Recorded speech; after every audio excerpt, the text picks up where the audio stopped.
Good morning, this is Colonel Wilson, episode 41 of Freeform Friday.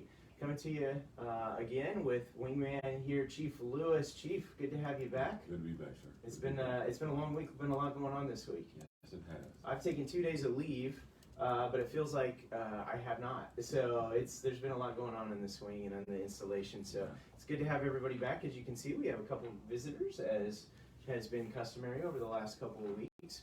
We have representatives from our Diversity and Inclusion Council, from the 37 Training Wing Diversity and Inclusion Council. We have Senior Master Sergeant, aka Chief Select Juan, here with us from the 737th Training Support Squadron.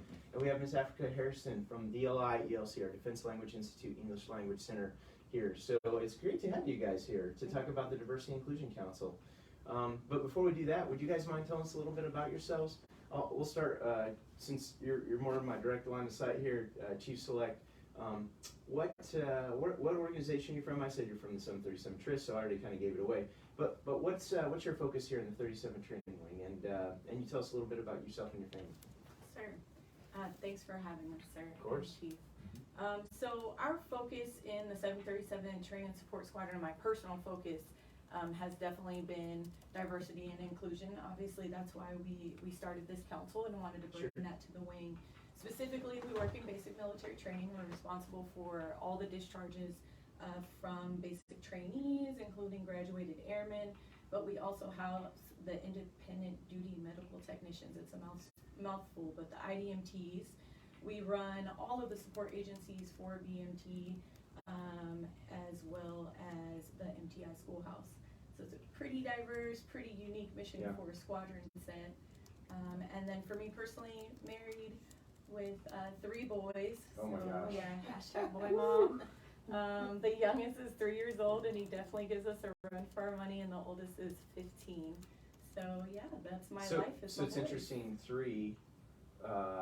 Why you had decided to have all boys, I'm not sure. That was an interesting decision. We have 3 also. The last one's a little girl. So, but man, what ages are the boys? So 3, 7, and 15. Oh wow. Okay. Wow. Yeah. You definitely. You know what? That's a nice. Yeah. It's a nice broad spread there. Well, congratulations on your selection for Chief Master Sergeant. When you pinning on? I'm thinking November at the earliest. November. Well, we're all counting the days for you. I know you are too. Thank you, sir. Ms. Harrison, how about yourself? You're over at D&I ELC. That's a really awesome mission. We talk quite a bit about that mission here on Freeform Fridays. I think most out there are probably familiar with it by now, but would you mind sharing what you do for us or DLI, and then also tell us a little bit about your family as well? Thank you. So I am the Training and Development Chief at DLI ELC.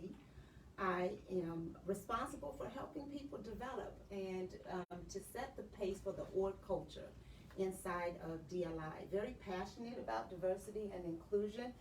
In fact, was part of the team that won that AETC award in 2020 for hosting those small groups, and really just ecstatic and energetic, excited about getting the conversations going around diversity issues. I am married, 20 years military spouse, so I have served in that capacity as well. We have 5 children. Oh my gosh. Yes, we have 5 children, the youngest being 15. So my greatest achievement was surviving a year of Corona High School with a high school freshman. And so if there's any type of award that can be given for surviving Corona High School with a freshman, we made it. Everybody survived intact. And she actually passed as an honor student. So that was our biggest challenge this last year, and we all made it. So the things that resonates with me there a little bit is, so you said you're responsible for the training for our in-house personnel. So that would be our instructors. Correct. So over in the 332nd Training Squadron, we have about 400 instructors over there, very diverse backgrounds, very diverse group, and so you are responsible for making sure that all of them get cared for and they get the professional development that they need. Well, so mostly, actually, what we do is we work for the organization. We actually do the training and CCTD for the group. And so we're doing your leadership development, we're doing your org culture, we're going after those things that we actually engage on any higher level extremism day, any higher level taskings that come down to make sure that the 637 training group is well fed and Awesome. ready to take care of the mission. Perfect, perfect. All right, well, now that we know a little bit about you, let's talk about the Diversity and Inclusion Council. So, I got here back in July 15th of last year, and we had just stood up our council at that point in time. Chief Select at the time was running it, and she's been involved from the beginning. And we've had the constituency, as you would think for any committee that stood up for a year. So it's kind of migrated a little bit, but we have some really energetic folks that are really excited about it. Would you guys mind talking about some of the events or some of the things that we've done or things that we have coming up on the schedule? And then also, I know people are really excited about participating in this. So if you wouldn't mind sharing with that how they can reach out and they can be a part of it. But before we do that, maybe we just talk a little bit about your mission and kind of your charter and how you see that leading up the committee. So we had a couple different options on what we did with the Diversity and Inclusion Council, and we said we're going to formalize it. And so we stood it up by we signed a letter and said yes, we have official 37 Training Wing Diversity and Inclusion Council. And so we did that upon my arrival last summer, and then we've continually had events and things like that. Would you guys just mind a little bit talking about, between the two of you, the things that are coming up and going on and the mission of the council? Absolutely. So I'll start with our mission, right? When you think of diversity and inclusion, we're already a diverse wing by nature of the jobs that we do. What our mission is, we support many different facets of our air and space force. So we have that covered, not just because of our mission, but our people. We all have different experiences, different backgrounds, different ways of thinking, and that's what makes us so strong. That is what carries us forward, so that way we don't get caught up in that group think and we're not all just going down the same path and there's no other option. And then on the inclusion part, that was the piece that we really wanted to bring to the council, and that was just making sure everyone had a seat at the table, everyone's voice was heard, everyone felt like they had a place within our council. The individual groups, individual squadrons, they have been phenomenal in the events that they have been doing. But if there was ever someone out there who didn't feel like they had a place at whatever that event was, we just wanted to provide those events as a council for people to feel like they had somewhere to go. So, and one of the things I think that people have enjoyed the most were the storyteller events in the past. For sure. We're gonna bring those back, by the way.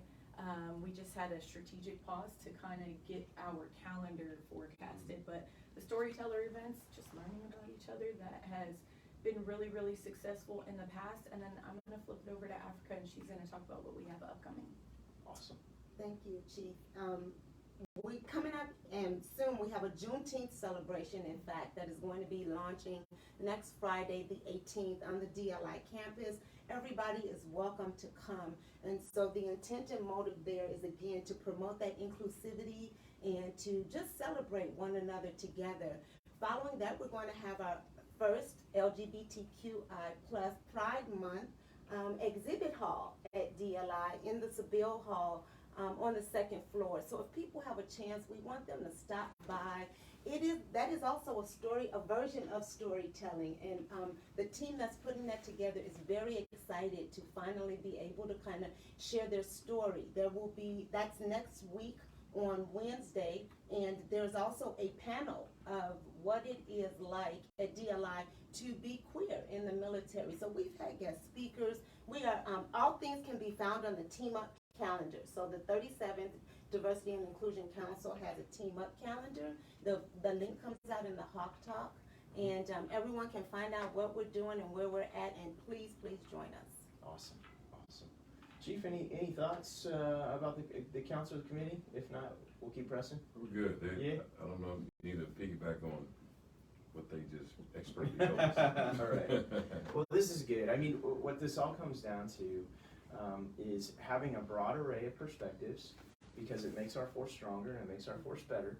And then having those that have those different perspectives and those different experiences feel like they have a voice when it comes to the mission and when it comes to the operation, so that they want to stay, and so that they continue to have the broad array of voices.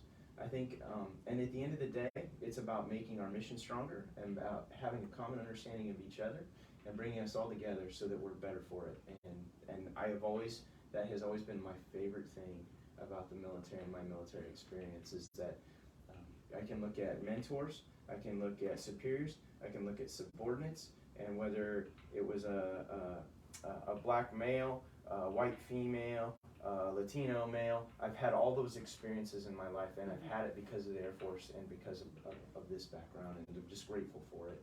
And I'm grateful for you two in that you continue to try and foster that environment where we can all have those experiences as we come in. So I really appreciate what you guys are doing for us. Thank you. All right, well, we have some other things to talk about. I hope you guys will hang out with us for a little bit. And if you hear something, we're going to talk about BMT, big surprise, I know. And we're going to talk about DLI a little bit. So if you guys have something as we go through some of the other notes, please feel free to jump in. But some other things that are noteworthy coming up. I know you guys were aware of this. Unfortunately, we had an incident this week that actually impacted a couple of our own training squadrons, specifically the 433rd Training Squadron over at Valley Highgate. Unfortunately, we had a shooter incident from off base to on base. Still under investigation, but we were locked down for quite a while. Don't know all the specifics of that. All that's been released was that there was some type of shooter. And so, that makes us really think about things hard. So it's been a tough couple of weeks with different things around our wing going on, and this is just one more thing that kind of diverts us away from mission, kind of brings us in and makes us make sure we're taking care of each other, because people out there in harm's way potentially, including trainees and instructors. So, but everything turned out fine.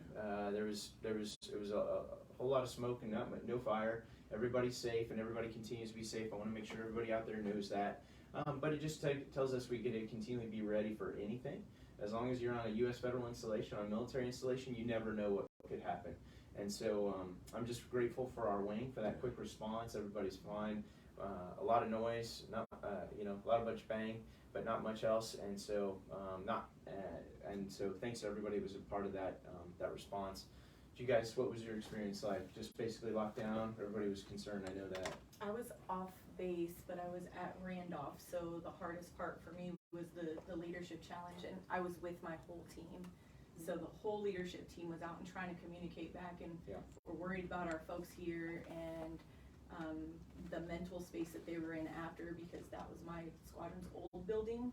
So we had instructors like, oh my goodness, that could have been us, but my wingmen are there now. So that was definitely the challenge for us, but we were so thankful everybody was safe. Good.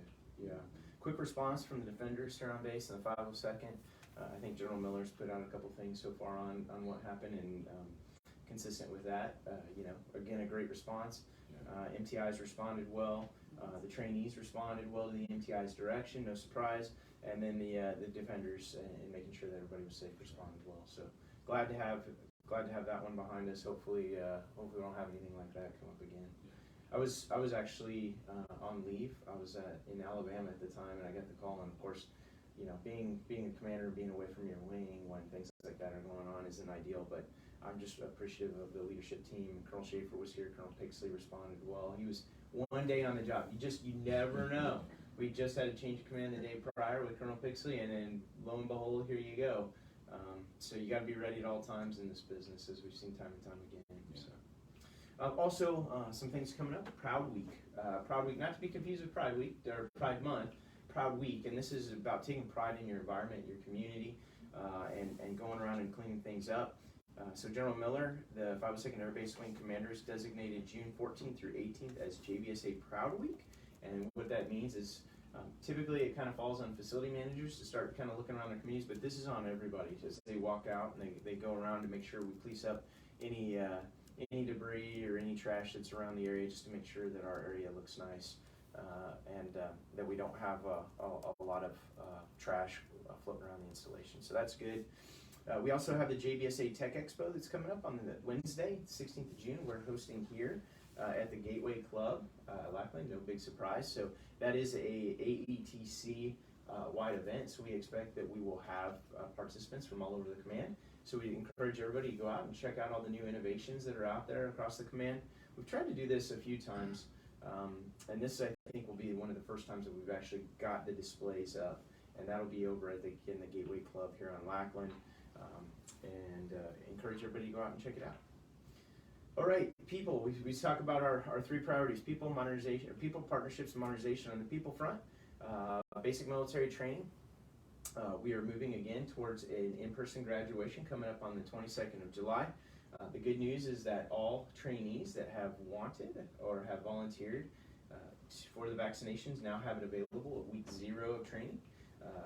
And then they will have again the second immunization. So you have 2 immunization series here. Second immunization is available on the 4th week of training.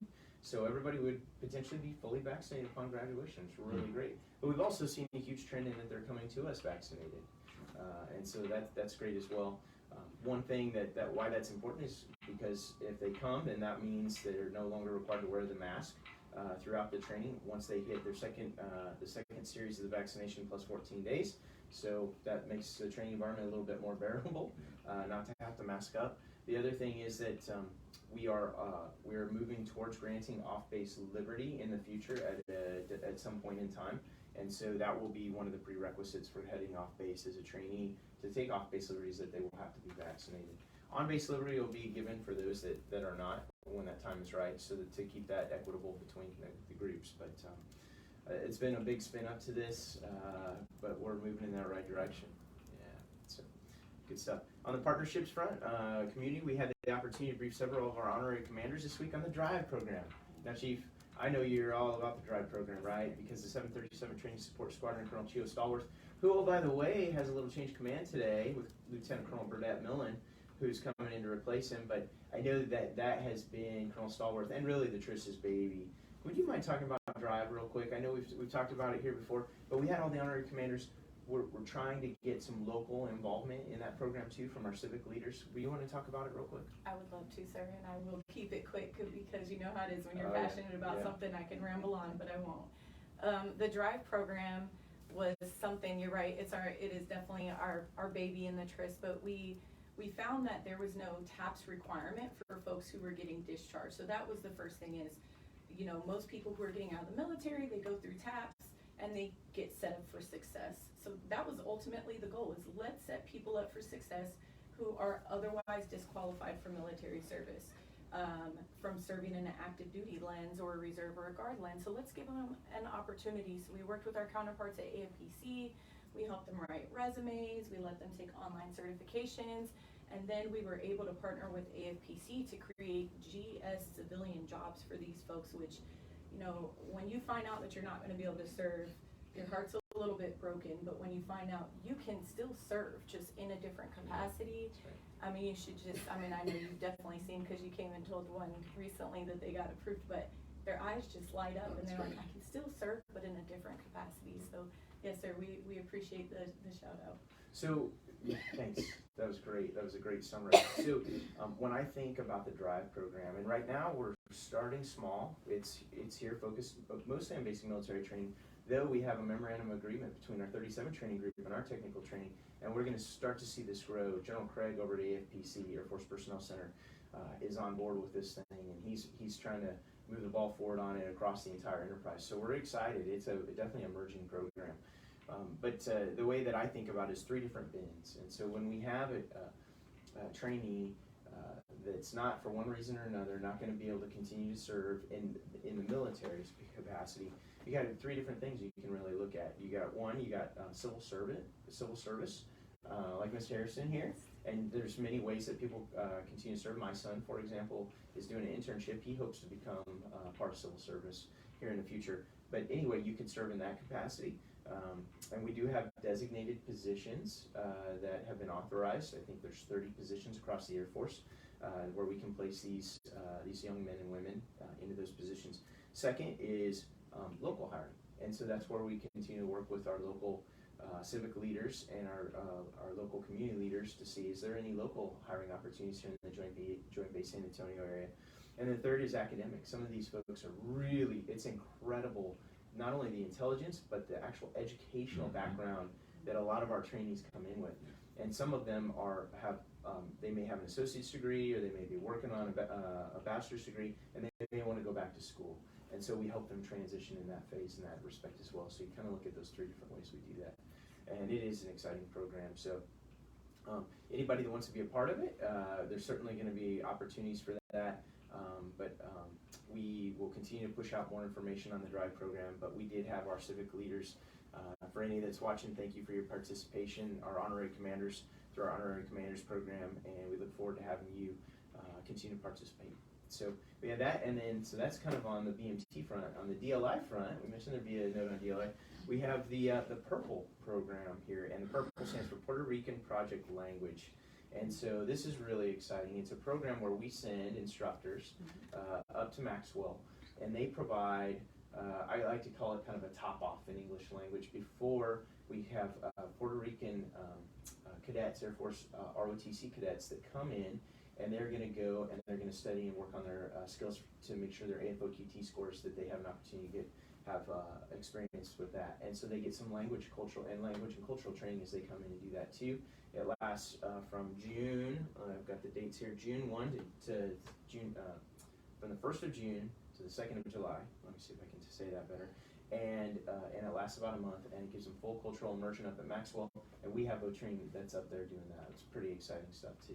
So at any rate, so that's modernization of our curriculum as we continue to do that. So that's what we have going this week. So Chief, any final thoughts? Anything going on that you wanted to? No, I mean, I've been helping out there at the wing for the last couple of weeks. Had an opportunity to see all aspects of the mission, and I will say, as a testament to what's going on here, it's nice to see that the 37 Training Wing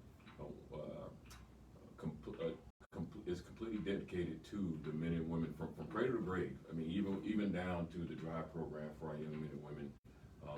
When we say we will take care of our nation's sons and daughters, that's not just something that's not something that the 37 Training Wing is saying because being conversationally relevant, but you can look throughout the wing and see that every aspect of every walk of life we try to engage and to add value to.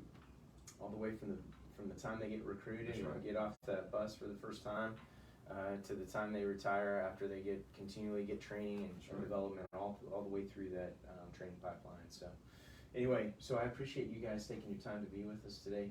Chief, are you going to be here this time next week? I will be around. You'll be around, all right. I think Chief Morgan will be back in the seat. All right. Yeah. Well, it's been a pleasure working with you, Chief. Been nice to meet you. You still upwardly mobile, still moving in great directions. Can't wait to see what you do next. Yeah, thanks. All right. Well, that is that wraps up episode 41 of Freeform Friday. Thanks everybody for another great week. We look forward to coming back next week and having another great Warhawk week. So with that, Warhawks Train to win. We are out.